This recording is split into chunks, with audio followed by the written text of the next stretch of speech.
Saya coba simpulkan sebentar dengan cepat bahwa setelah selesai sholat yang ditutup dengan salam itu, Assalamualaikum warahmatullahi, Assalamualaikum warahmatullahi. Kata Al-Quran, jangan terburu-buru untuk beraktivitas yang lain sebelum Anda menyempurnakan satu amalan, yang amalan ini begitu dahsyat dalam pandangan Allah Subhanahu wa Ta'ala. Amalannya disebut dengan zikir. Di tulisan kami sudah disebutkan rincian amalan plus dengan dalil-dalilnya. Ya. Saya persingkat. Tema kita adalah tentang amalan pasca salat. Di bagian kedua ini. Baik. Ini tema kita. Kemudian amalan besarnya adalah zikir.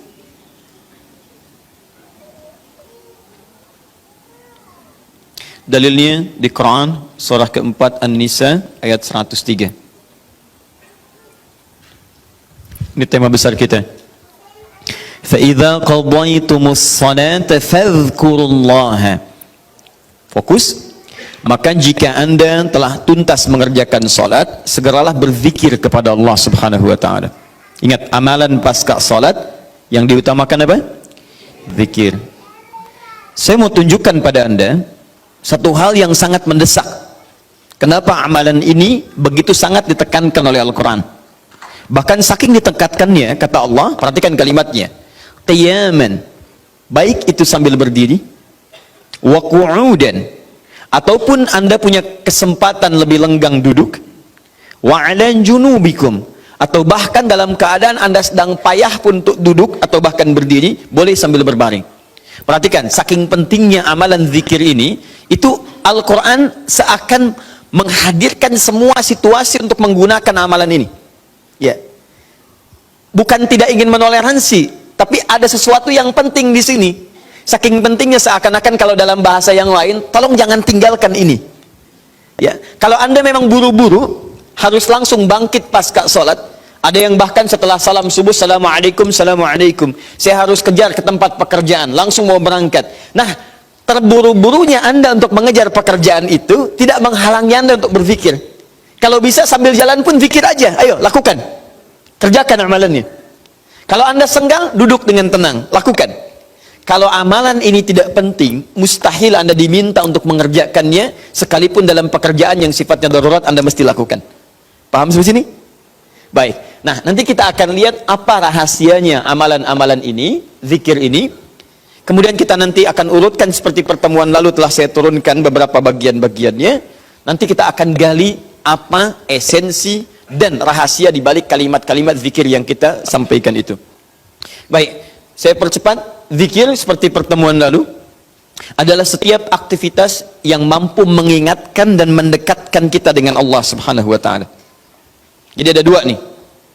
Satu ingat, kedua dekat. Awas, ini selalu menyatu, terkait berkelindan, tidak akan pernah berpisah. Di orang yang ingat Allah pasti memiliki kedekatan dengan Allah. Jelas ya? Baik, jadi kalau cuma ingat tidak membuat dia dekat, ini bermasalah. Ketika seseorang ingat pada Allah, hubungannya menjadi dekat dengan Allah. Ketika menjadi dekat, maka dia akan dipelihara oleh Allah Subhanahu wa Ta'ala.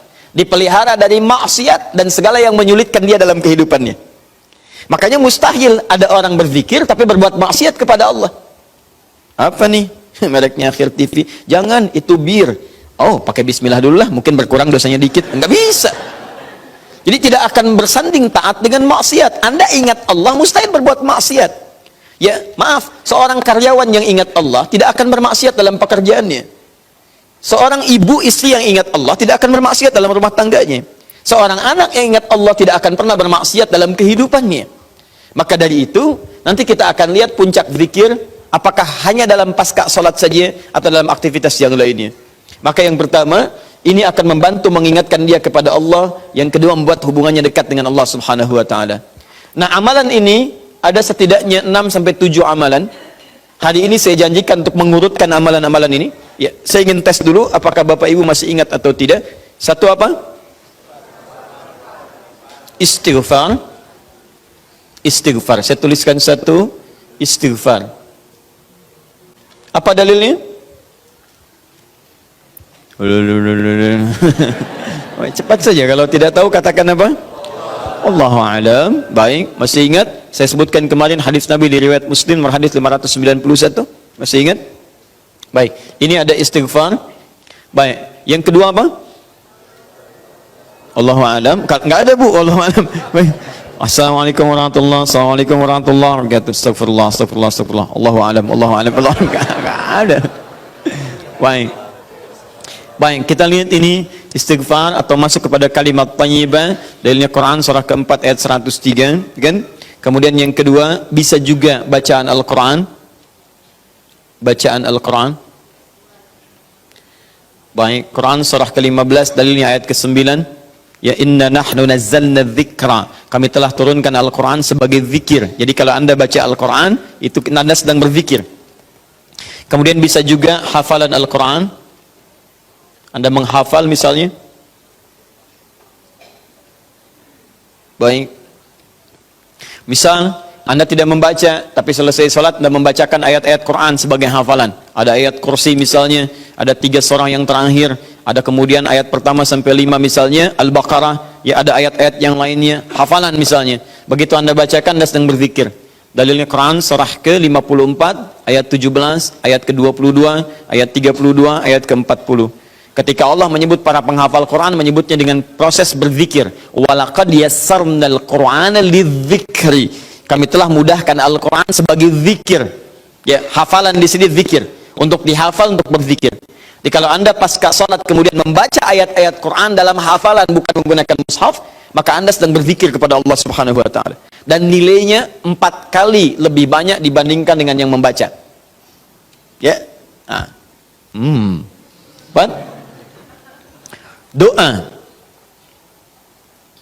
Doa itu juga sebagai zikir. Ya, Quran surah ke-7 misal dalilnya ayat 205. Wadhkur rabbaka fi nafsika tadarruan wa khifatan wa dunal jahri minal qaul. Ketika Allah meminta kita berdoa, kalimat doanya dalam bahasa perintah menggunakan kata zikir. Wadhkur rabbaka. Ayo minta, berdoa, sebut zikir kepada Rabbmu dalam dirimu. Dengan perasaan penuh harap, penuh ketawaduan, minta kepada Allah. Di ketika Anda diminta untuk memohon berdoa kepada Allah, kalimat doa itu menggunakan zikir. Jadi ketika Anda sedang berdoa, Anda sedang berzikir. Bukankah saat berdoa Anda ingat kepada Allah? Bukankah saat berdoa keadaan Anda menjadi lebih dekat dengan Allah? Nanti kita akan lihat doa apa yang biasa dibaca Nabi pasca sholat dan seperti apa cara memohonnya. Ada rahasianya. Anda tidak menggunakan ini, sangat disayangkan. Anda kehilangan momentum, dipercepat untuk memudahkan seluruh proses kehidupan Anda. 5, masih ingat? Salat. Salat. Nanti ada lagi amalan. Pasca salat, ada salat.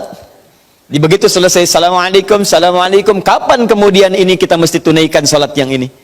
Dan ada rahasianya juga. Bahkan salat yang ini boleh jadi akan memberikan syafaat dengan izin Allah kepada hamba-hamba yang dirasakan kurang amalnya. Karena ketika amalan-amalan fardu tidak bisa menolong Anda dari proyek akhirat yang telah Anda cita-citakan untuk masuk surga itu, maka yang akan dicari pertama kali diantaranya adalah amalan yang ini. Maka Anda ketinggalan dari itu yang bisa membuat situasi tegang saat di akhirat. Hati-hati, Anda ketinggalan handphone, perasaan luar biasa sedihnya.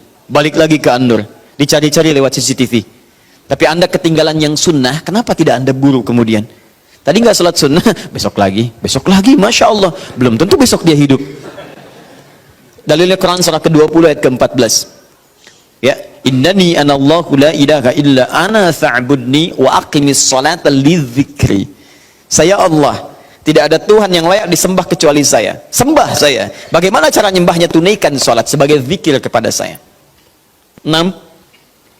Memperbanyak menyebut Allah, menyebut nama Allah, atau juga dengan al-asma'ul husna.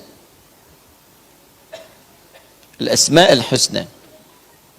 Dalilnya Quran surah kedua Al-Baqarah ayat 152. Fadhkuruni adzkurkum. Ayo cepat sebut nama saya, maka aku pun akan mengingatmu. Aku menyebutmu. Di orang yang selalu ingat Allah, nanti Allah akan ingat pada dia. Nanti saya kasih tahu rahasia yang paling besar. Bahkan ada orang yang saat membutuhkan ya dalam persoalan kehidupan kepada Allah, sebelum dia minta, karena Allah telah mengingatnya, Allah ringankan aktivitas kehidupan dunianya. Dia bukan nggak punya masalah, jadi kayaknya nggak kelihatan punya masalah, cuman setiap akan mengalami masalah diringankan oleh Allah sehingga seakan-akan nggak punya masalah. Nanti ini yang akan sangat menentukan bagian yang keenam ini, apakah hidup kita akan semakin mudah atau mendapati kesulitan yang berliku. Sebut nama Allah. Ya, bagaimana cara menyebutnya? Bisa disebut nama Allah langsung, bisa disebut dengan Asmaul Husna. Di mana dalilnya? Quran surah ke-17 nanti dari ayat 110 sampai 111-nya. Di ayat 111 tegas dikatakan, "Qulidullaha." Ayo sebut Allah, panggil, katakan Allah. Awidur Rahman atau Ar-Rahman, ayyamma tad'u falahul asmaul husna. Maka kapanpun Anda bisa memanggilnya, memintanya, Anda boleh memanggil dengan nama yang terbaik sesuai dengan kebutuhan Anda. Nanti saya kisahkan, ada orang baru selesai sholat, kemudian menyebut nama ini, dan satu di antara nama yang paling luar biasa, ketika dia selesai kata Nabi, dari mana kamu tahu menyebut dengan nama itu? Tahukah engkau, jika engkau melakukannya, maka engkau telah memanggil Allah, yang dengan panggilan itu, jika meminta akan segera diberikan, jika berdoa akan segera dikabulkan. Rahasianya luar biasa. Nanti kalau sudah tiba waktunya. Hadisnya sahih. Ya. Saking sahihnya, ini ditempatkan oleh Sayyid Qutb di dalam satu kitabnya Al-Aqaid Al-Islamiyah, padahal kitabnya tentang akidah. Ketika membahas tentang asma wa sifat, nama-nama Allah Subhanahu wa taala. Hadis ini dimasukkan, padahal hadis ini amalan tentang amalan pasca salat. Ketujuh, bagian terakhir. Ini adalah indikator yang paling penting, yang terakhir ini, sampai saya pisahkan tersendiri dalam aktivitas harian. Zikir paripurna. Ini yang zikir paripurna. Makanya saya kasih garis. Ini amalan pasca salat, disebut dengan zikir, bukan amalan biasa, tapi semua amalan ini akan dibawa kepada seluruh aktivitas hariannya. Bukankah pasca sholat ada yang jalan, pasca sholat ada yang kerja, pasca sholat ada yang makan, pasca sholat bahkan ada yang masak, pasca sholat ada yang bicara? Maka orang yang pasca sholat zikirnya itu benar latihan zikirnya, maka makannya adalah makan dengan berzikir kepada Allah, bicaranya zikir kepada Allah, jalannya zikir kepada Allah Subhanahu wa ta'ala. Nanti saya turunkan ayat-ayatnya, bagaimana orang berjalan sambil zikir, bagaimana orang kemudian makan zikir, bagaimana orang bicara zikir. Jangan-jangan selama ini kita hidup 24 jam tapi aktivitas kita tidak dalam rangka zikir kepada Allah Subhanahu wa taala. Nah, dalilnya Quran surah ketiga Ali Imran ayat 190 sampai 191.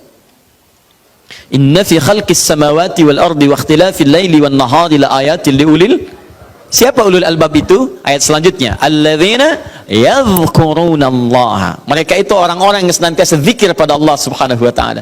Qiyaman, dalam keadaan dia berdiri, wa qu'udan, ataupun dia duduk, wa 'ala junubihim, atau bahkan sedang tidurnya. Tidurnya disebut sebagai zikir, berdirinya disebut sebagai zikir, duduknya disebut sebagai zikir. Dan ahli zikir ini adalah orang-orang yang akan dimuliakan bahkan oleh Allah ketika kembali ke akhirat nanti, dan dipuji-puji oleh Allah Subhanahu wa taala.